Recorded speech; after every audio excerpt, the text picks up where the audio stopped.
At the outset, I thank Almighty and my parents for this wonderful day.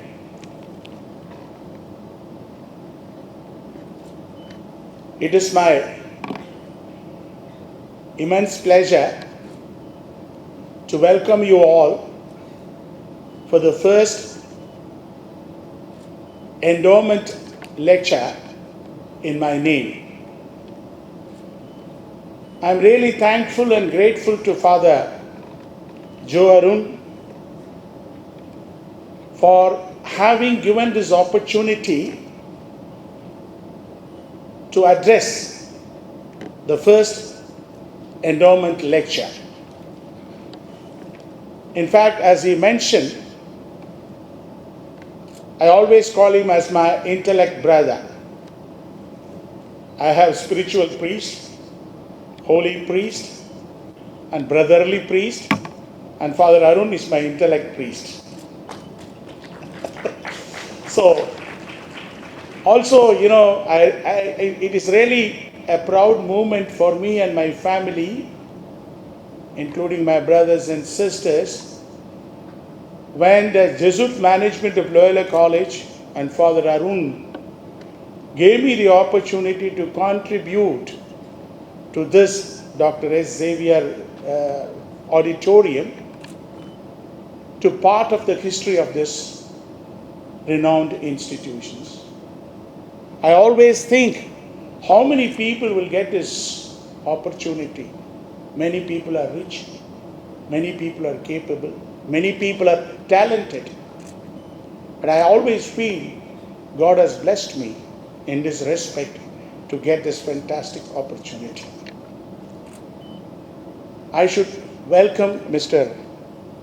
Park, who has got a global exposure, and definitely he'll be able to give us a lot of knowledge, particularly in the supply chain logistics. And Mr. Daniel and Professor Chandran and the faculty of LIBA and my valuable customers, my Kerry Indev logistics and my group colleagues, and the LIBA students. I welcome you all for this fantastic moment of my life. In fact, you had seen the journey of myself, Indev, and then Kerry Indev over a period of 4 decades. It is not easy. As I always say, success is not destination. It is only a journey. We have to keep on traveling. When I always come into this campus of Loyola College, I become very emotional, because this LIBA, I was an old student of LIBA. If I had not joined LIBA, I would not have become a businessman in my life.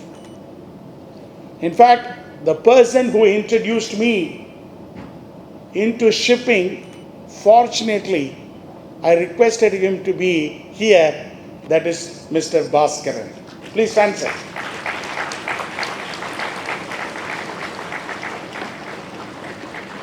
This is the first occasion I meet him in a public forum, and in fact, when I had to remember those days, he was my professor in human behavioral science, that is more of HR management. One day he asked me to take a class, and he listened to that class, and after that he asked me to come down, and that time he was joining a small company for containerization. He invited me to join him, and I became part of that organization. And later on, he had to resign and go to NIPM. Then I had the opportunity to start this company in a very small way. I only say my parents' blessings and Almighty's blessings. When I started with 5 people and with the minimum investment way back, I never thought that I will stand before you all on this occasion, that to institute an endowment lecture in logistics, and that too from my most emotional and favorite Loyola College. I was only thinking because I studied in St. Joseph's, Trichy. Again, God's ways are very strange. If only St. Joseph's had M.Com, I would not have come to this city life, because I had never been to Chennai. For the first time, I had to visit Chennai because of the post-graduation, because Loyola only had postgraduate, and my mother insisted that I have to go through only Jesuit institutions. And that way, I came here. I could not get the hostel accommodation. I was staying in Kalmandamam, Rayapuram for a brief period, and I used to travel from by 6C bus and then come to the beach station. From there, I used to come to my Nungambakam station and further down to the college. It was a big challenge for me, almost a village boy coming into the city, and to be part of a big institution like this, and that too, that time many international students were studying. It was a big challenge. But I took the challenge, and many priests helped me. And with that, I got the gold medal from this college for M.Com. And because of that, I was asked to join the faculty in the evening, because I had to make the ends meet. My father and mother retired. I took a small house in Pudupet, a very small rent, and my sisters were studying, and I had to do a lot of things. So from morning till evening, I was taking up a lot of guest lectures from Anglo-Indian school to CBSE school, then coming all the way to Loyola College to teach my evening college, and then go back and study for my company secretaryship and law and so on. After 1 year, then I joined in the evening college. That time it was only evening college, 3 years LIBA. And LIBA gave me the experience and exposure to become self-confident, to become a first generation businessman. What I am trying to tell you is that the LIBA students here, you're all fortunate to get admission into this fantastic institution, and this institution will definitely give you the required capabilities, talents, and more than that, the self-belief.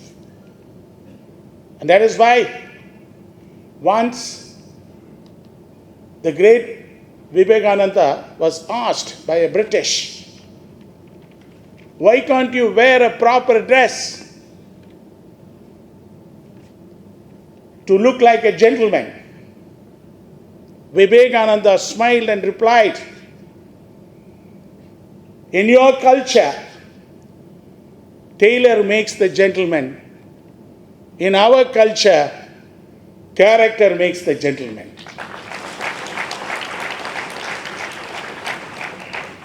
Today,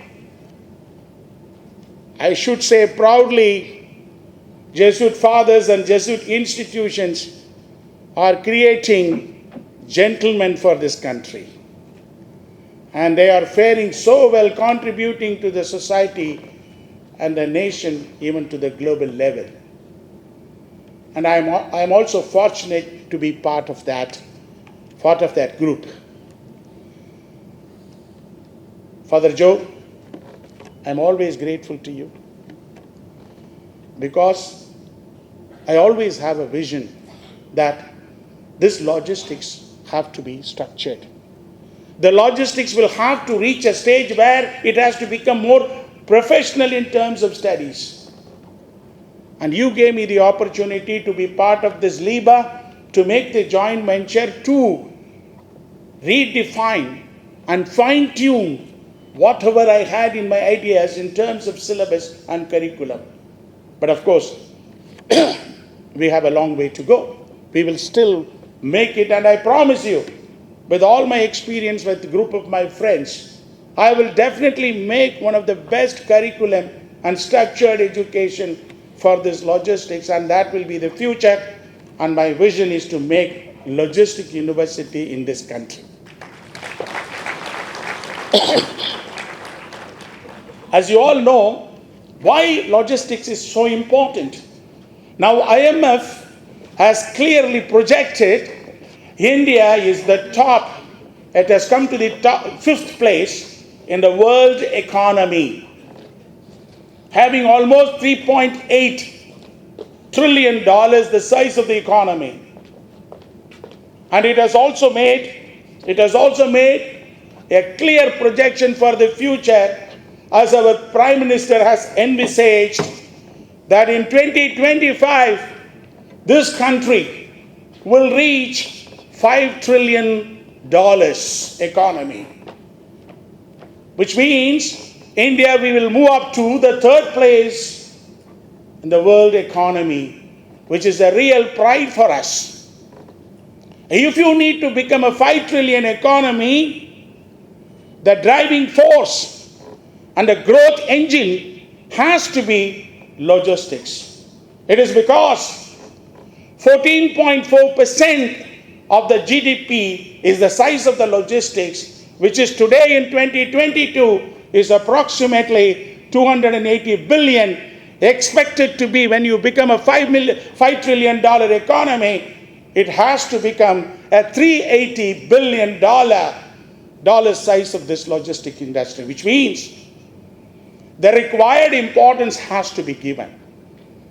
The pre-pandemic people were not talking about logistics much, but post-pandemic has brought in a very important concept that logistics, everybody started mentioning, even a vendor, vegetable vendor is talking about logistics because it is so important.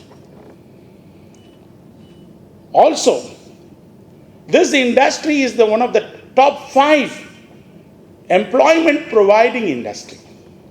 Because as on today, 2022, more than 31 million people are employed. And the growth rate of this logistic industry is growing at a rate of 10%, which means in the future, this industry can answer a lot of questions for the demography of this country. We are going to have so many youngsters, young talents are going to come up. That is the reason why I thought we need a structured, professional, logistic education with appropriate practical orientation. Because today, it is not a simple logistics. People were talking about transportation, destination, logistic, and so on. It is a smart logistics. You need efficient and intelligent way to manage, intelligent way to control all the logistics way, all the logistic activities with the innovative technology. That is why I thought logistics doesn't stay with the arts. We need engineering. We need technology. We need management. Which means this industry, logistical studies, when it is becoming comprehensive, will have to evolve into a situation where I have engineering students, management students, and technology students. That is why I say that this industry is progressing so fast that we need to quickly find a solution for this academics. Basically, today, India is growing well, but still we are fragmented. Still we are unorganized. The logistic cost of this country is one of the highest. The last 5 years, central and state government are making a lot of efforts. How to reduce this cost? Because if you don't reduce the cost, you are talking about 5 trillion economy. When you reduce the logistic cost, the world average is around 8 to 9%, whereas Indian average is about 14% of the GDP. If you could reduce, it is set below 10%, the contribution to the GDP will immediately go up, And why 5 trillion? You will even go to 10 trillion. That is the reason why the government is talking so much about fine-tuning the logistic industry. Where we are missing today, because people have a conception, what is logistics? All the critical factors are logistics. What are the critical factors? You talk about road transport, railway transport, air transport, sea transport, supply chain, warehouse, inventory management, and final delivery, including e-commerce. That is logistics today. It is not just a shipping and air freight. The whole lot of thing has to come under the logistics. India has not found optimization of this logistic model. We have not found a proper mix between road, rail, and water. If only you find a right mix of this, we will be in a position to reduce the overall logistics cost. Why I say this? It is because today, in India, road transport constitutes 62%, whereas railway transport is only 30%, and the balance is air transportation, water, and coastal. But the right mix has to be, as we have in the Western and American other country, is basically 20 to 25% will have to be the road transport, and 50% has to become railway transport, and the balance 20-25% has to become water transport. You would have seen recently, including our Prime Minister, the entire central government started giving so much of importance to coastal shipping and water transport. They are trying to connect 111 rivers in this country, because water transportation today is not even 1%. We need to move up, because we are talking about green supply chain management, carbon emission, and eco-friendly, so on. We have to move up. Only then the logistics cost can be reduced. And because of that, for example, cold chain warehousing logistic itself has to be given so much of importance. This country is an agriculture country. So much agriculture product is produced is getting wasted. If only we have a professional cold chain warehousing situation, we could even reduce the waste by 10%. 10% is huge for this country. I'm happy that free trade zone warehousing has started moving up in this country, apart from the various other, e-vehicle, e-commerce, and so on. Today, e-commerce is moving towards e-vehicle, which is really good for our country. There is so much of development is happening in e-vehicle, electric vehicles. That is the reason why the logistic industry as a whole, if you look at it, how important it is for any economy, and we have started realizing this in the last 5 years, particularly after post-pandemic. I am thankful to the government, because for the first time they have started initiating new initiatives for various schemes like Gati Shakti, which is nothing but, which is fantastic. 10 years back I used to talk about this in all the conferences, wherein you make a comprehensive database of all the ministries, particularly 16 ministries are being combined, which will definitely increase the efficiency of the logistics sector. That's why they have ULIP program, Unified Logistics Interface Platform, which is a fantastic move towards digitalization of this particular industry. Because today, so many ministries are coordinating logistic industry. I advocated for a logistic department 10 years back. Now they have put up a separate department for logistics. Now I am advocating everywhere, please create a logistic ministry, because if only you can focus your attention on this, you will save a lot of money and you can increase your GDP levels, and which will also be coming up soon. So naturally, the government is taking a lot of initiative, and then you would have heard a national logistics policy, which is a real breakthrough for this country, wherein you are trying to prevent the challenges of transportation, making savings for the manufacturers, and also to ensure the last mile delivery in order to make sure the consumers get their goods on time. The national logistics policy is an important step towards this. They have also made Sagarmala project, which is a very important improvement in this industry, which is nothing but develop and modernize the ports around our coastal area. India has got one of the highest coastal area, that is almost about 7,500 kilometers. It's the right policy has been evolved, and they are creating SEZs and free trade zones around the area.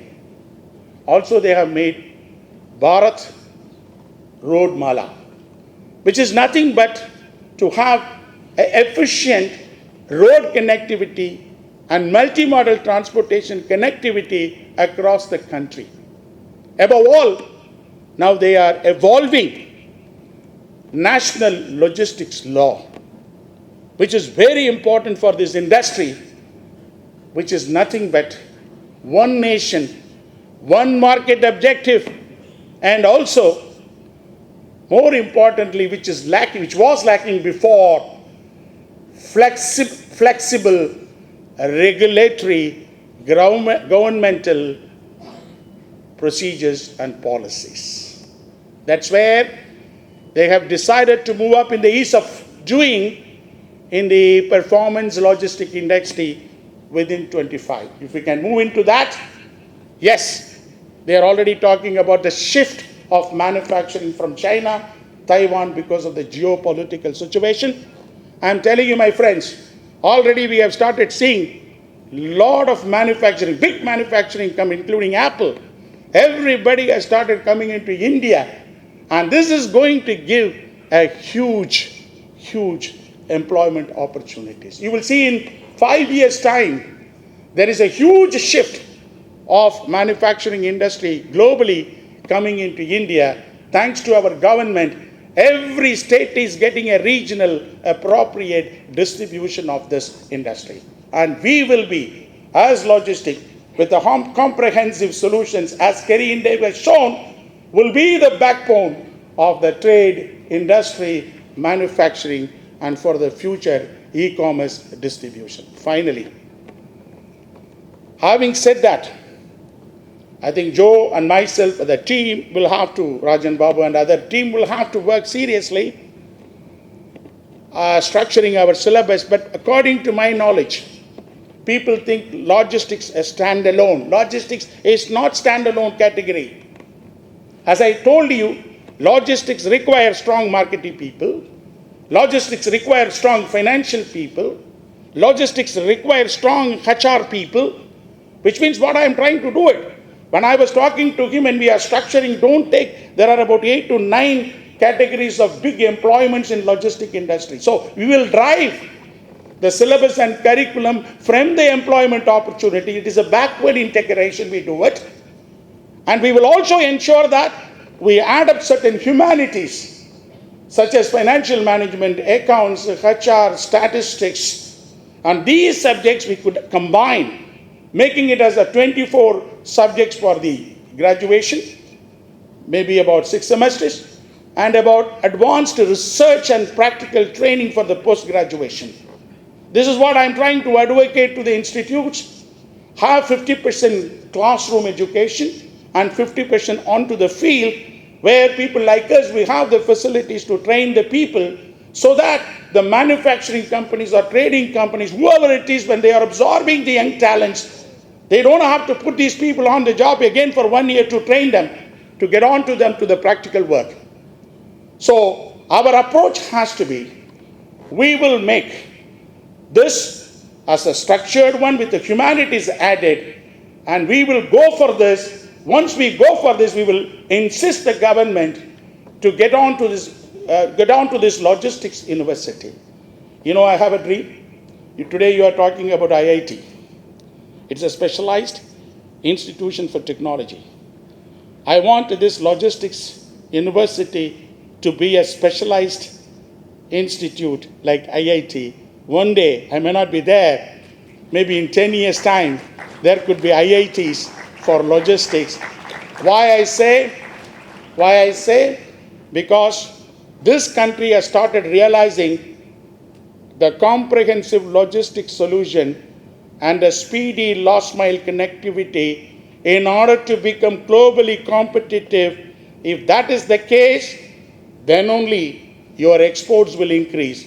Once your exports increase, you will get a lot of foreign exchange and a lot of other benefits will follow. So everything basically is around this logistics. To end, please understand, for success, you need a goal. And for a goal, you need a vision. And for a vision, you need a passion. The road to success needs passion. Why I am today standing and insisting on an endowment lecture, it is because I am passionate towards this logistic industry, having spent so many other years in this industry. And dear friends, good things come to people who believe. Better things come to people who are patient. The best things come to the people who never quit. I will never quit until my vision, because I always say, yes, we can be successful in business, but the satisfied life is much, much better than your successful life in any profession, because success is measured by the people around you, whereas the satisfaction is measured by your heart and soul and mind. And for me, logistics is a passion, and I want my satisfied life by leaving some legacy in this logistics education. Thank you very much.